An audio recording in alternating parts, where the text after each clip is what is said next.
আপনাদের সুস্বাগতম। আপনারা কেমন আছেন? আমরা সবাই ভালো আছি। আপনারা ঈশ্বরের কাছে প্রার্থনা করি আপনারা ভালো থাকুন। আমি ভারতী সমাদ্দার, শ্বশুরবাড়ির সবাই আমাকে সুতপা সমাদ্দার বলে চেনে।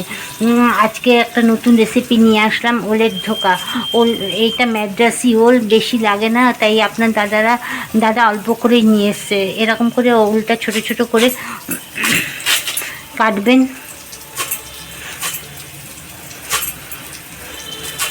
আমি কড়াইতে সিদ্ধ করব না, গ্যাসের যা দাম, গ্যাসে 1 মাস গ্যাস চালাতে পারি না, সেই জন্য আমি প্রেশারে একটা সিটি দিয়ে নেব।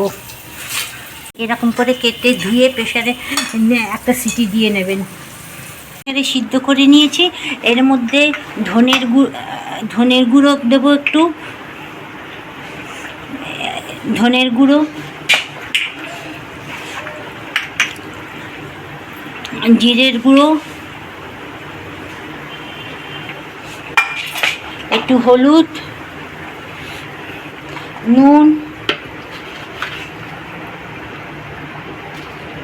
নুন, একটু মিষ্টি ব্যালেন্স রাখার জন্য, একটু হিং। আপনাদের বাড়িতে ঝাল খেলে লঙ্কাও দিতে পারেন, আমাদের ঝাল খায় না বলে লঙ্কাটা দিলাম না।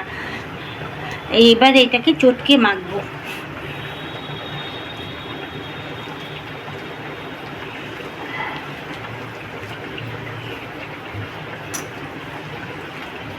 খুব সুন্দর, ওলটা খুব ভালো সিদ্ধ হয়েছে, দানা দানা যেন না থাকে।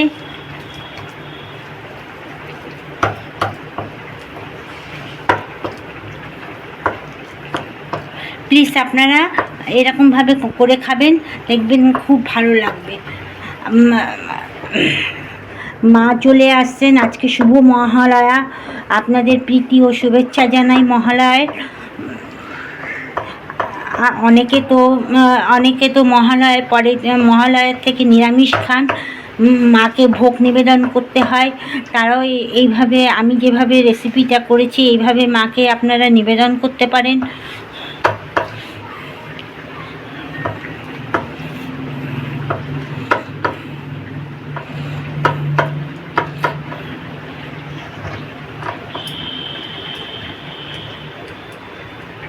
কড়াই গরম হয়ে গেছে, একটু তেল দিয়ে দিচ্ছি। আমার কেনা ধোকা থেকে এই ধোকাগুলো খেতে খুব ভালো লাগে। একটু কালো জিরে দিয়ে দিচ্ছি, কালো জিরেটা মুখে পড়বে, ভালো লাগবে। আমি মিক্সিতে ডাল বেটে নিয়েছিলাম, আপনাদেরকে দেখাইনি। এরকম করে ডাল বেটে নেবেন, ছোলার ডাল হোক, মটর ডাল হোক, যে কোনো ডাল আপনারা বেটে নেবেন। আমি ডালটা বেটে নিয়েছি আর দেখালাম না, তেলের মধ্যে দিয়ে দিলাম।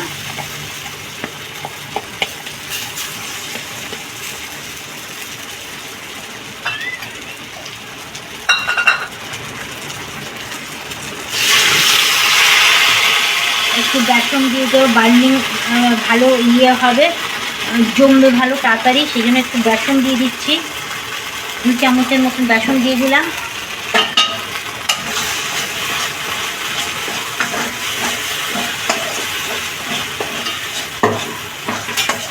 একটু হলুদ দিয়ে দেবো, দেখতে ভালো লাগবে।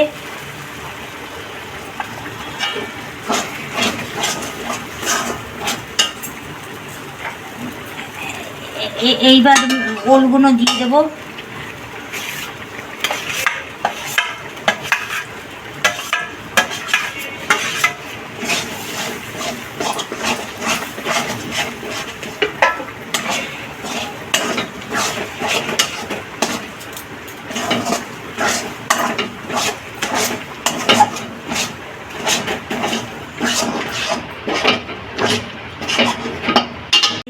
তেলটা থালায় মাখিয়ে রাখছি।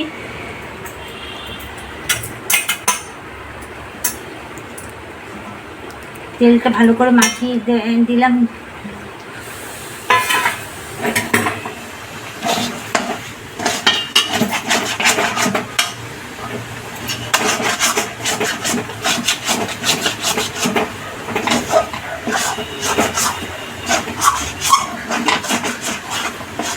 অনেকে এই মহালয়ার থেকে শুরু হয় আর দশমী পর্যন্ত নিরামিষ খায়, মাকে ভোগ দেয়, অনেকে বাড়িতে পুজো হয় মাকে ভোগ দেয়।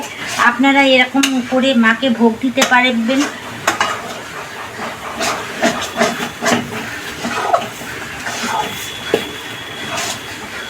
খুব তাড়াতাড়ি হয়ে যায় রেসিপিটা, খেতেও ভালো লাগবে মায়ের।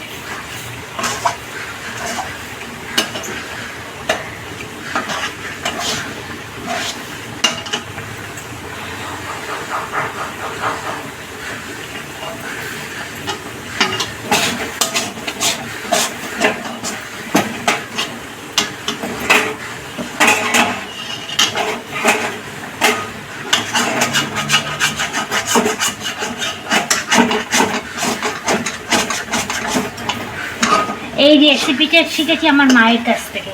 আমার মা ছোটোবেলায় করে করে খাওয়াতেন।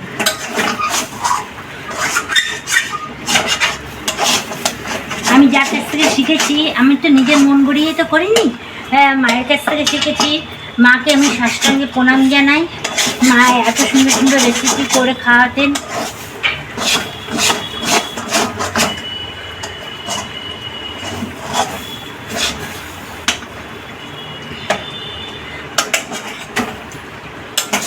এখন মায়ের বয়স হয়েছে, এখন যদি বলি মা একটু করো তো, বলে এখন আমি করতে পারি না।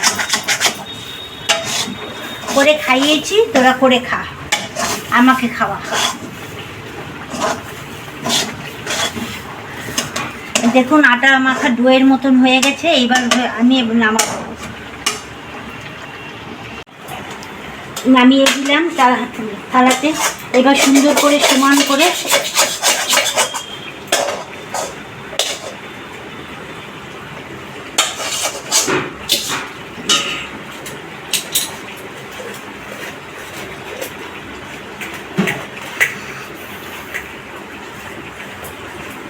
সঙ্গে সঙ্গে রান্না করবো তো, একটু ফ্রিজে রেখে দিতে হবে, নাহলে ভালো জমবে না।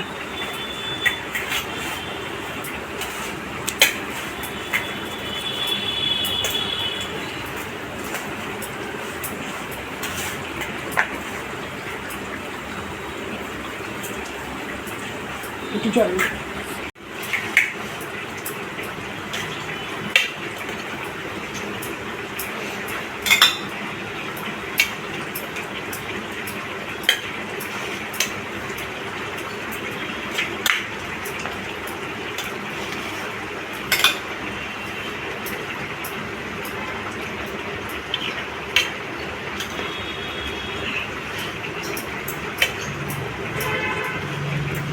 আমি যদি না খাই তাহলে খাওয়াবো কি, করবো কি করে, তাই না? হোটেলে খাইনি কোনো দিন, বাইরে নেমন্তন্ন বাড়ি খাইনি। তা আমার মা এমনই, উনি নিজে মা আর শাশুড়ির কাছ থেকেই শেখা। উনি নতুন নতুন খাবারও আবিষ্কার করেন।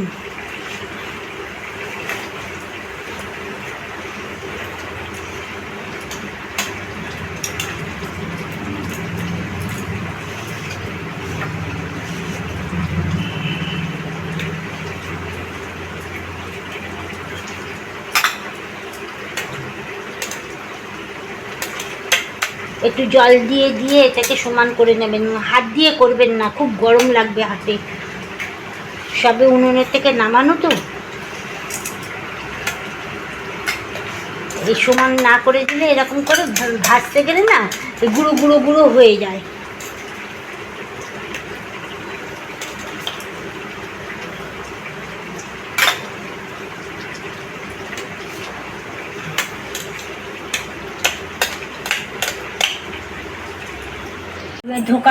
ধোকা আমার জমে গেছে, কেটে নিয়ে কাটাটা দেখালাম না, কি আর কাটা দেখাবো, কেটেছি দেখুন কি সুন্দর জমেছে। এটা যদি আগের দিন রাত্রে করতাম তাহলে আরো ভালো হতো।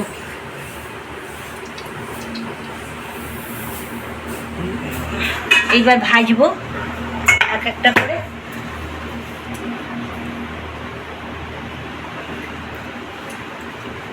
একদম কড়া গরম হওয়ার দরকার।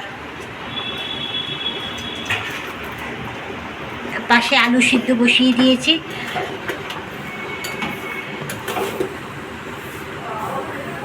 আলুটা বেশি সিদ্ধ, প্রেশারে দিলে বেশি সিদ্ধ হয়ে যাবে, সেই জন্য আলুটা আমি আজকে বাটিতে বসিয়েছি।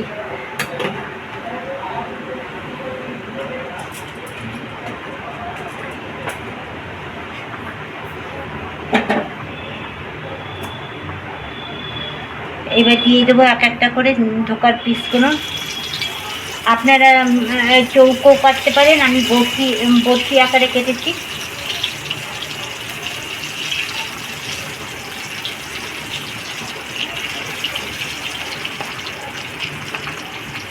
ধোকাগুলো উল্টে দেবো, দেখুন কি সুন্দর উল্টে দিয়েছি।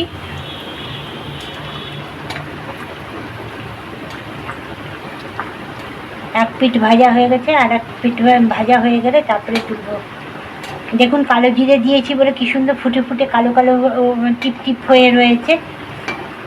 আর এই রেসিপিটা ছাড়ার পরে আমার ছেলেরা আর ধোকা খাবে না, ওরা ওল খায় না, আমি ওলটাকে এইভাবে খাওয়াই, ওরা খাওয়া বন্ধ করে দেবে।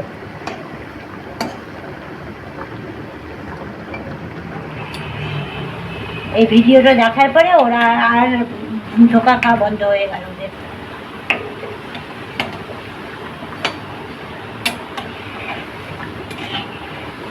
আমার হয়ে গেছে ভাজা, একটুখানি ধোকাগুলো কাট করে নেব যাতে তেলটা ঝরে পড়ে যাবে।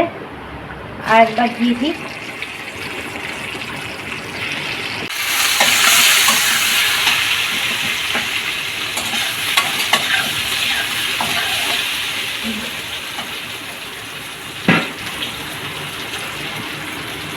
জিরের গুঁড়ো, ধনের গুঁড়ো, আদা আর একটু হিং একসাথে মিশিয়ে নিয়েছি, মিশিয়ে ভিজিয়ে রেখেছিলাম। দেখুন কি সুন্দর হয়ে গেছে। এবার দিয়ে দেবো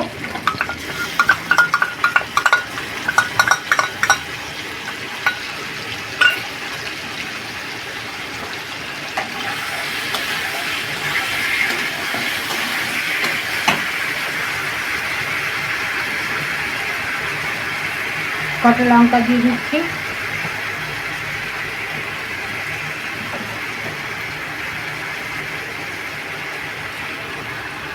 টমেটো দিয়ে দিচ্ছি। আর কড়াইয়ের মধ্যে লেগেছিল ডালগুলো, যে ধোকা জমিয়েছিলাম সেই ডালগুলো লেগেছিলো, আমি জলে ভিজিয়ে রেখেছি, এইটা আমি দিয়ে দেবো।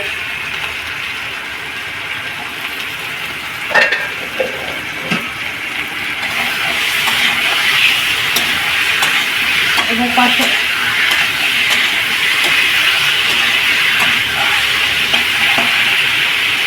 হলুদের গুঁড়ো, আপনারা কাশ্মীরি লঙ্কার মধ্যে যদি খেতে চান তাহলে দিয়ে দেবেন।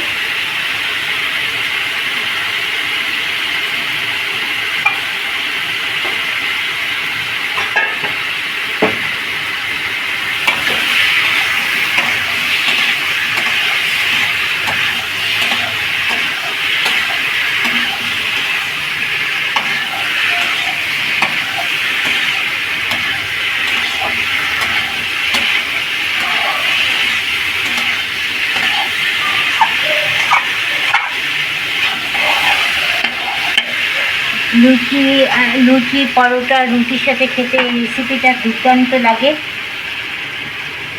এই জলটা দিয়ে দিচ্ছি একটু একটু করে, ঝোলটা বেশ ঘন হবে।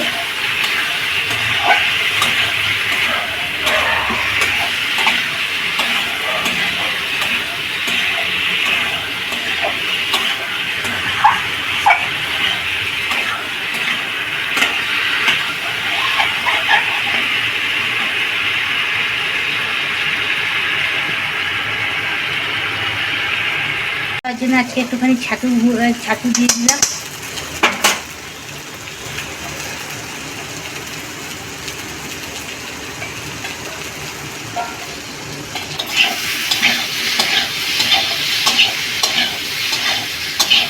বেশি দেবেন না, একটুখানি দেবেন, বাদ বাকি জলটা দিয়ে দিচ্ছি।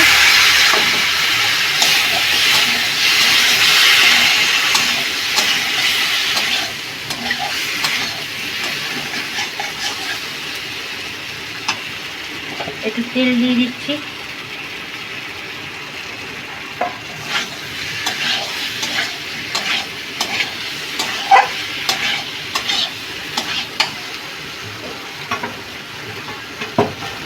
এবার গরম জল করে রেখেছি পাশে দিয়ে দিলাম।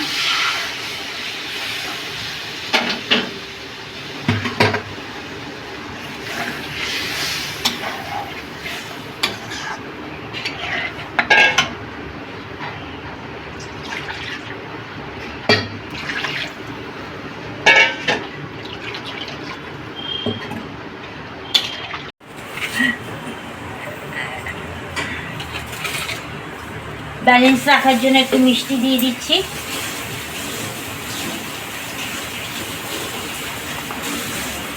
চিনি দিয়ে দিলাম। এই আমি গরম মশলা দেবো না, অসময়ে ধনে পাতা খেতে খুব সুস্বাদু লাগে, তাই এখন ঢোকার মধ্যে একটু ধনে পাতা দেবো।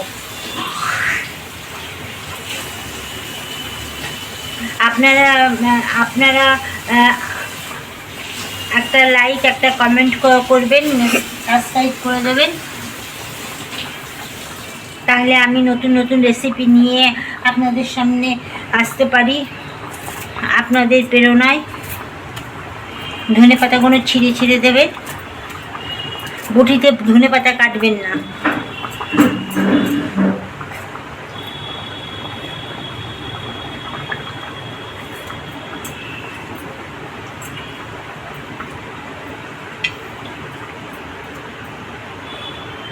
আপনার দাদা গরম মশলা খেতে একদম পছন্দ করে না। আপনারা গরম মশলা যদি খান তাহলে গরম মশলা দিতে পারেন। ভেজে রেখেছি ধোকাগুলো দিয়ে দেবো এখন।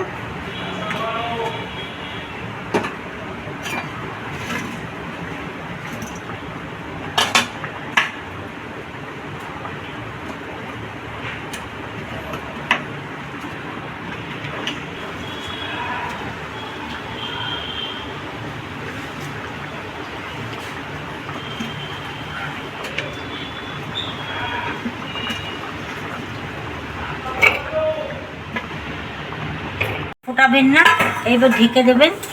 কিছুক্ষণ ঢেকে দিয়ে তারপরে ঢেকে দিচ্ছি, তুলে নেবেন।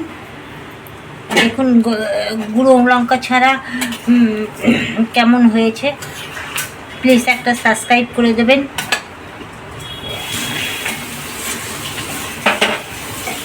লঙ্কাগুলো এরকম গেলে দেবেন।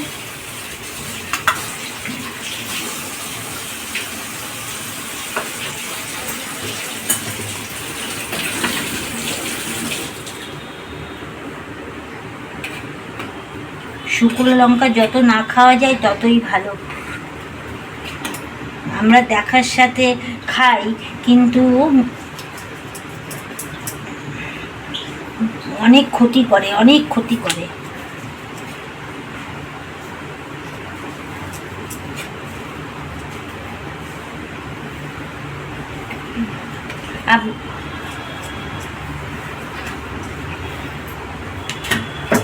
এবার তরকারিটা ঢেলে দেবো।